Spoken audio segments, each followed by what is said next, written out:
Gesellschaft besser machen. In weniger als 30 Minuten. Der Körper-Kurz-Podcast. Die heutige Folge wird aufregend und aufwühlend zugleich. Es ist unsere erste Folge in englischer Sprache. Zu Gast ist Trisha Shetty, indische Anwältin, Aktivistin und Gründerin von SheSays. Sie setzt sich für Gleichberechtigung ein. Zuletzt war sie Teil der Proteste gegen den Citizenship Amendment Act in Indien. Dieser macht eine Staatszugehörigkeit von der Religion abhängig und schließt dabei muslimische Menschen aus. Ich bin gespannt auf ihre Einblicke in die Situation vor Ort und die inspirierenden Geschichten der Aktivistin. Und damit wechsle ich in die englische Sprache. Today with me is Trisha Shetty, all the way to India. Hello. Hi, how are you? Not too bad, you? Not too bad. This is day 51 of our lockdown and it looks like it's going to extend maybe to another month, so yes. Great you mention it because we're still in the lockdown of the Corona-Pandemic, so it's going to be an interview over Zoom and over the phone. And it's very interesting because many people probably are so focused on their own country that they keep forgetting that other countries have special situations at the moment. Mm-hmm. And to start off, I'd be very curious to hear how is the situation in India, not only in terms of the pandemic, but also in terms of the general protest that you belong. So maybe you want to introduce the Citizenship Amendment Act. Just to give context, this was happening before the coronavirus pandemic pretty much put all global and national, activities to a halt. The Indian government had put forward a Citizenship Amendment Act, as well as proposed a National Registry of Citizens and a National NPR, a National Populations Registry, which in extension would be exclusionary towards our Muslim population. So they cited it as something that would be giving citizenship to those who have been in India before 2014 to our Bangladeshi, Pakistani, Afghani neighbors. But of course, it very convenient, but only giving asylum and rather citizenship to every other religion but those who don't identify as Muslim. So basically, unless you're Muslim, you could get citizenship if you belong to the 4 neighboring countries, but if you are not, you wouldn't. And, the excuses they gave were this is because, India is the land of, where every Hindu should be able to seek asylum, and that there's a lot of religious prosecution in these places, in Afghanistan against Hindus. But then let's not forget the Tamilians in Sri Lanka who are facing religious prosecution. Let's not forget the Ahmadi Muslims in Pakistan who face religious prosecution. How do we forget the Uyghur Muslims in China who face religious prosecution? What about those that, are atheists? What about those that belong to the LGBTQI community? So for the first time ever, citizenship was going to be given on the basis of religion. And that's not what is the fundamental backbone of our country. Our democracy promises us equality and secularism. So isn't that the first time ever that citizenship was given on the basis of religious belief? Would be, yes. So what they didn't expect is the kind of pushback and the kind of mobilization that happened. So whilst students were protesting, students were subject to grotesque violence, state-sanctioned violence. We saw videos of police standing by passively whilst others with arms and sticks were going around assaulting, beating students. One lost his eye, which led to, just anger and outrage, and people took to the streets to protest against this violence. And there was a beautiful thing that happened. Mothers and grandmothers took to the streets, and there was a indefinite sit-in that started called Shaheen Bagh sit-in in Delhi, which pretty much led to nationwide 24/7 indefinite sit-ins being led by women, mostly, Muslim women, old women. And this was, let's not forget, a group of people that our government has been so quick to call, the oppressed class, the class that we need to uplift because their community is not doing enough. And here for the first time, you saw Muslim women in huge numbers, mobilized, self-organized. And peacefully exercise their fundamental right to protest. Now we have the lockdown. As it is so emotional and as so many things were moving and so many people were activated, what happened with this lockdown? Where are we standing today? So the Shaheen Bagh protest went on for 101 days before they were vacated, becoming the longest protest against CAA. What happened is one day our Prime Minister comes on national television and says in 4 hours there's a nationwide lockdown. We're stopping all transport. We're stopping everything. You can't step out of your house anymore in the next 4 hours. A few days before that, he told us we need to show solidarity to our frontline heroes. And he gave us I think a 2-day heads up to come outside our windows at a specific hour and clap, right? So we had a 2-day heads up to show solidarity to our frontline warriors and come outside our window and clap. But when it came to the nationwide lockdown, we got a 4-hour heads up. He showed up in the evening and said after 11 p.m. there's a nationwide lockdown. And you can imagine... Pretty shocking. I mean, it's unacceptable. We had millions of daily wage migrant workers who ended up walking back home. Some walked for 100 miles. People died on their way whilst they were walking back to their villages because these are daily wage earners. They had no means of transport to go back. People stopped paying their money, obviously. Where would they live?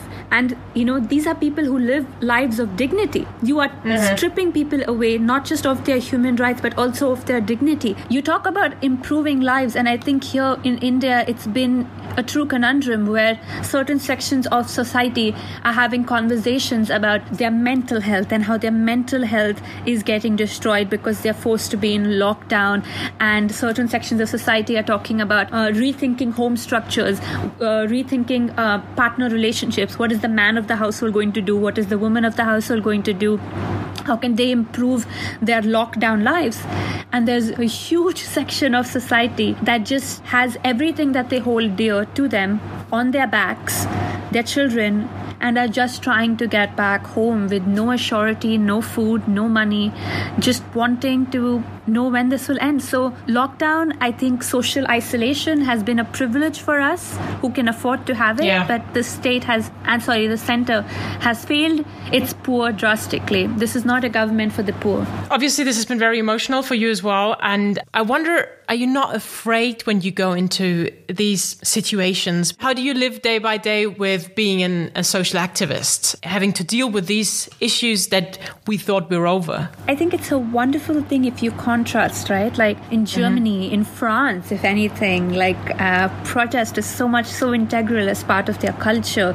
I always say this. I say that protesting in the global north countries is woke. You're deemed to be socially aware, conscientious, an active citizen if you're protesting, you dissent. Whereas here, if you protest, you get called an anti-national, you get called liptard, you get called a prostitute. Press gets called prostitute. You get called secular for being secular. You get called a terrorist, a terrorist sympathizer. I have been told things like go suck Muslim genitalia, as though that's an insult. But, that's how depraved the thinking has become. And let's be very clear, it's become such a hostile environment for intellectuals, for activists, for lawyers, for human rights defenders, because it's been sanctioned by the highest officers. Because there is an environment of fear that has been actively bred to keep its citizens, quote unquote, at check. There is social media propaganda that's run against you. There will be character assassination if you're a woman, trying to, reduce you down to your sex. Nowadays, you get detained, you get arrested, you get assaulted. I was assaulted by police personnel. You don't really think you would be treated as a criminal in your own country when you would hope the whole world is watching over. But you are. So is it safe? It's not safe. But I still have a Hindu sounding name. I'm still Hindu. So however bad it gets for me, it's 100 times worse for those who identify as Muslim in my country. Right now during COVID, physically I am safe. No one's going to come arrest me right now that I'm aware of. There may be, you never know. That's what's happened now. But as we speak, there is a 27-year-old student called Safura Zargar, who is a student who was protesting against CAA Shetty, she's in her second trimester of pregnancy, and she has been charged under the UAP Act, which is the Unlawful Activities Prevention Act, which basically is used to designate people as terrorists. So she has been linked to the Delhi violence, charged under this act, and has been kept in solitary confinement during COVID. And they have charged a few other people under this act, and no surprises, all the people that have been charged identify as Muslim. So, it's very telling of a government that continues to penalize, criminalize our Muslim community, that continues to penalize, criminalize those who dare to stand up in solidarity and dissent against fascism. And here, I think it's so critical for the world to demand for better. Is there no value for brown lives? Is there no value for the world's largest democracy? Because what happens here will have a catastrophic effect everywhere. I think people's attention, especially when it comes to governance, starts and stops with what's happening with the world's oldest democracy, America. But it's prudent to remember that India was the one that first fell to nationalist, populist rhetoric, even before Trump's nationalism was mainstream. If the world does not pay attention, if the world does not demand for better, you can forget. I mean, we're already realizing we're not really living in a democracy. It's a mirage of a democracy, but we're still holding on to it.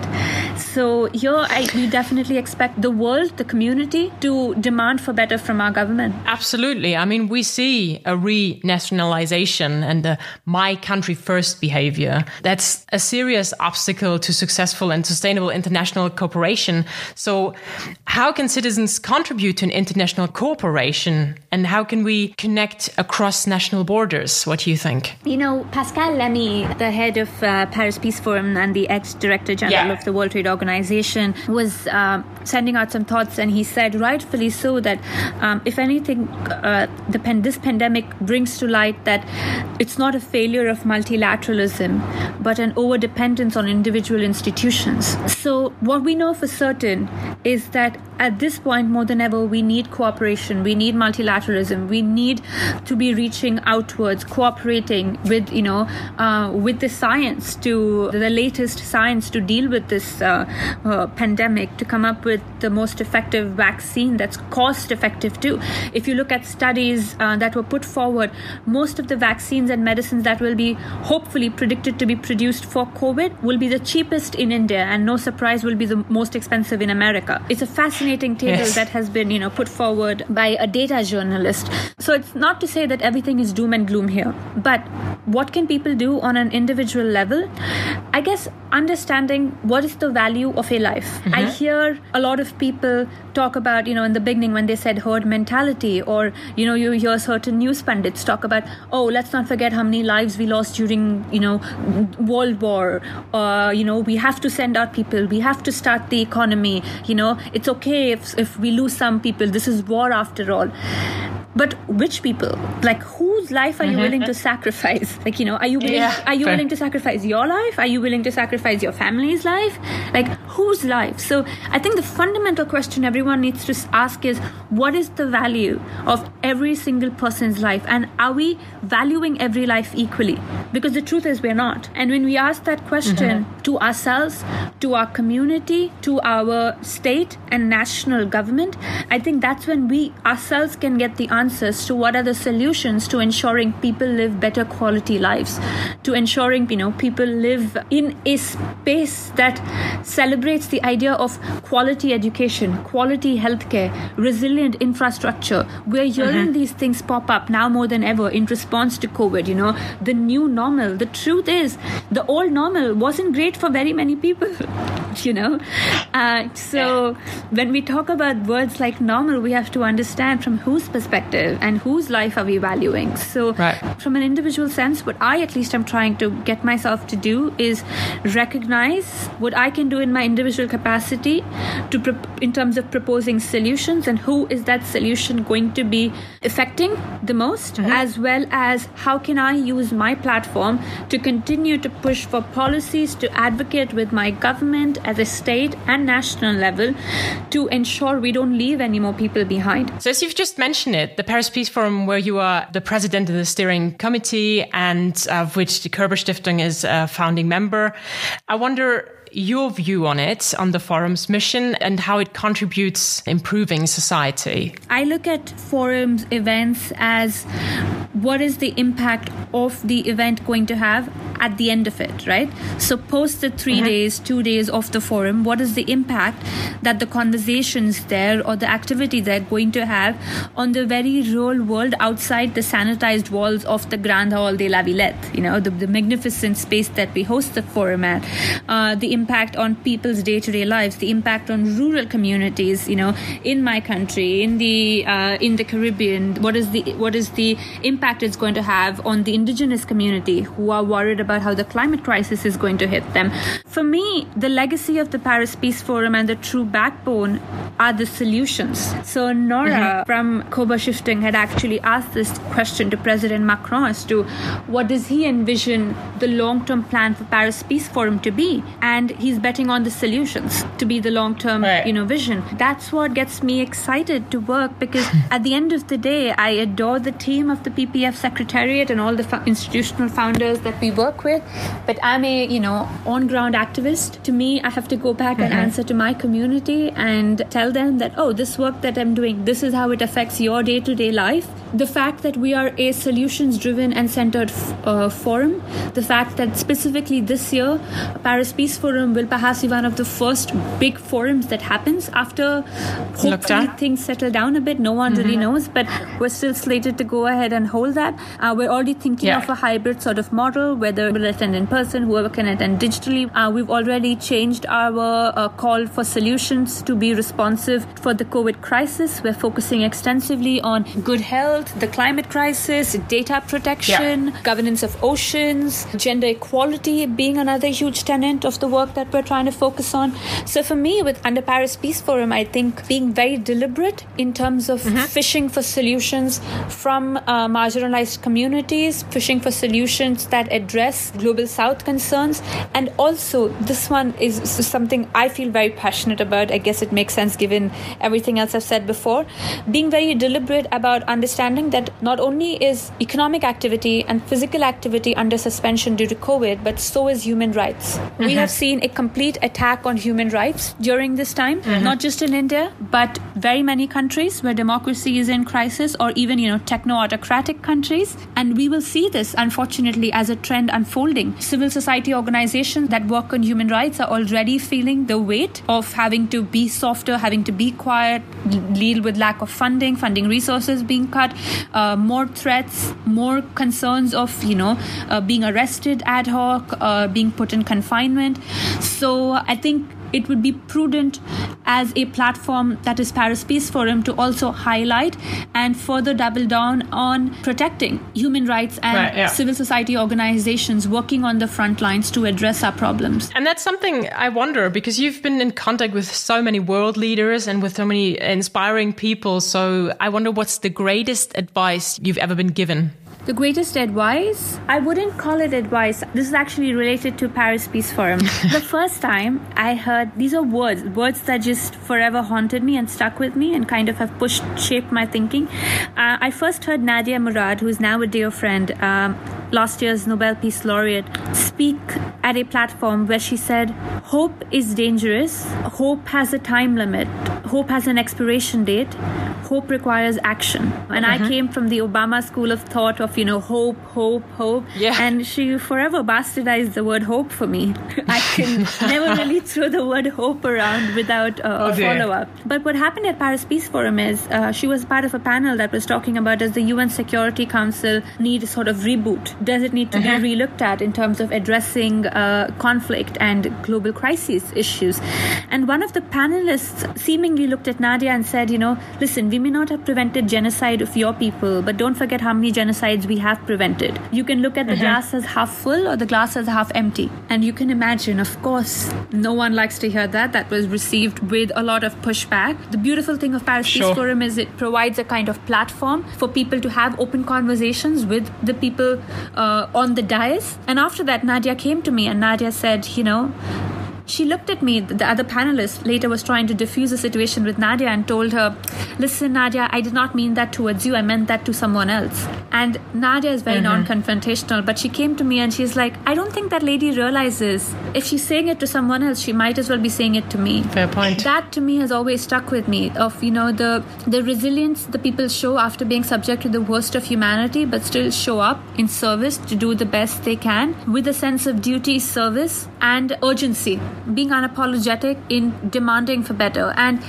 also in terms of a world leader, this is what I have to say. President Macron, I said the good thing about the climate, the good thing is political will is a renewable resource. It's not something you can particularly get away by saying stuff like that around world leaders. But President Macron is someone, in conversations has always stood by feminists, stood by human rights defenders, and doubled down his commitment to put pressure on world leaders. For example, when he's been lobbying to, free Lou Jen, the Saudi Arabian feminist activist. So I think from a world leader, that's what you expect. Someone who will challenge his fellow world leaders to do better, who has emphatically said nationalism is a betrayal of patriotism. His words are something I hold so dear. And when a world leader like that comes to uses his platform to say nationalism is a betrayal of patriotism and condemns violence against activists like myself, it goes such a long way in boosting morale, in making us feel like the fight is worth the fight, that there will be some sort of outcome. So yes, I guess that's the way of ensuring people live better lives. Yeah, that's a very great perspective on life and hope as well. But there's one more thing I would like to address, because it just came out in Germany. You surely haven't heard of it, but because it's related to your topics, there are two famous German presenters who've just released a 15-minute video on how women are treated by men in Germany. So women had a voice of openly speaking in front of the camera, and everybody who sees it, it's going viral in German platforms, and everybody says it's so shocking where we are today. And I wonder what you think, if it's been something we've been hiding. Are we not speaking enough about situations that we should speak about? What do you think as an activist, and especially as a gender activist? I think we're not being heard enough. I think people always are speaking. Arundhati Roy said there's no such thing as the voiceless. It's only the actively suppressed and the deliberately ignored. And I may be paraphrasing, but it's something along those lines. But my point is, it's a system that fails to hear gender-based concerns. Everyone wants to talk about gender equality, but the second you start breaking down the inequality, the violence, especially the intimate partner violence going on within one's homes, with one's partners, it makes people uncomfortable. They don't want to hear about it. They don't want to talk about it. Right now, we're seeing a huge spike in domestic violence cases happening globally, due to the forced lockdown. And people are posing questions as, is it because people are within the same confinement that there's uptake in violence? No. It's just that now there's a magnified lens on all the issues that were very much prevailing everywhere. It's just that now we are seeing it with a more of a magnified lens. And if anything, we should use this as an opportunity to be louder, to make more noise about it, and to ask, how can we end this cycle of violence, of discrimination, of abuse? Because the truth is, we all have a role to play. You're either perpetuating it by being complicit through your silence, through your actions, or you're actively working to end the cycle. And it takes action. It takes deliberate intention. These things, oppression doesn't happen accidentally. If you look at most human rights violations, abuses, gender-based violence, there's money and incentive behind this oppression. So none of this oppression happens accidentally. Therefore, when you're trying to put an end to years and decades of oppression, it has to be intentional. From policy level to leaders doubling down to representation, I think the COVID crisis has definitely once again brought to light that when women have leadership positions, they are addressing pandemics way better than their male counterparts. Germany has been lucky to have, Chancellor Merkel's, strong leadership. But this is where, again, we have to be so intentional in how we come out of this crisis. When we talk about the economy failing, the World Bank says that women invest 90% of their earnings savings back into the economy. And the findings are, fantastic. The most amount of money that they invest in is in food, healthcare, home improvement, and education. All things that we're talking about that we need to double down on to live in a post-COVID world. Men invest upwards of, I think, less than 30% back into the economy. So it really doesn't take a scientist at this point to figure out what's wrong. No. We just have to be intentional in how we move forward, because it is a make or break time for everyone. In 2015, so it's been 5 years, you founded SheSays, where you've been working for women's rights and gender equality. And we've spoken about some of the issues that we have today, but there are so many issues and topics we never think about. And you look into very different topics like digital literacy, security, advocacy, and partnerships and all of that. So what is something that you would highlight? What topic of your work, of SheSays, is something we probably, haven't heard so far, or something that we haven't at front mind at the moment? Anything particularly that comes to your mind with your work? The Greta Thunberg effect. Everyone's, concerned about the climate crisis. The two most cost-effective solutions to address the climate crisis is investing in young girls' education and sexual and reproductive healthcare rights. Right. Because obviously, the more a girl studies, the later she will get married, the more education and access to sexual and reproductive healthcare rights she has, the more agency over her body. She gets to govern and decide for herself how many kids she wants to have. And those are the most cost-effective solutions. Thank you for highlighting all the other work, because it's impossible to address gender-based violence without also addressing alleviation of poverty, without addressing need for quality education, without addressing sanitation. A lot of girls drop out of school due to lack of sanitation. Right. When young girls in India get their period, it's the second largest cause for young girls to drop out of school after forced labor. We see a loss in educational participation. Of course, it leads to a loss in economic participation. Of course, then it leads to a loss in self-agency. So it's a vicious circle that carries on. What I would want to highlight simply is gender rights affect everyone. You want to address the climate crisis, start with gender. You want to address poverty, start with gender. You want good leadership, start and end with gender. So I always look at gender as the wheel that keeps all the other spheres fluidly moving and kind of will hopefully reestablish much needed balance. So if you're looking for solutions, figure out how your solutions are gender sensitive and gender centric, and bring some women to the table and ask them, and they will have the solutions for it. So I guess that's where I would want to leave. That's pretty much the ethos of the work that we do. We're an unapologetic feminist youth-led platform where we do on-ground work, to the point of rudimentary on-ground work, where we come with survivors, where we go with survivors to police stations, hospitals, courtrooms, and help them file cases if they've been raped, get access to justice. And that on-ground rudimentary work pretty much helps us shape what policies we need to push and advocate for on a national and international level. So that's the work that we do. That's how we manage to have the kind of impact in numbers and, in people's lives that we have. That's also the agenda I always push for. It doesn't matter what issue you're working on, just make sure you're accounting for it to be gender sensitive and youth centric, and you will make sure it's sustainable and improve the lives of the community and country. As my last question, I give you the option. You can choose between sitting on a table with someone that you really would love to discuss these topics. Who would that be? And what would you discuss? Or maybe someone who's dead already, or you've never met before, but you feel so inspirational. You can choose to collaborate with in a future project. Who would that be, and what would you do? I mean, this is easy. I would love to just sit and pick the brains of people. I'm a huge nerd who asks people. I've been endlessly inspired by questions. It would be Justice Ruth Bader Ginsburg.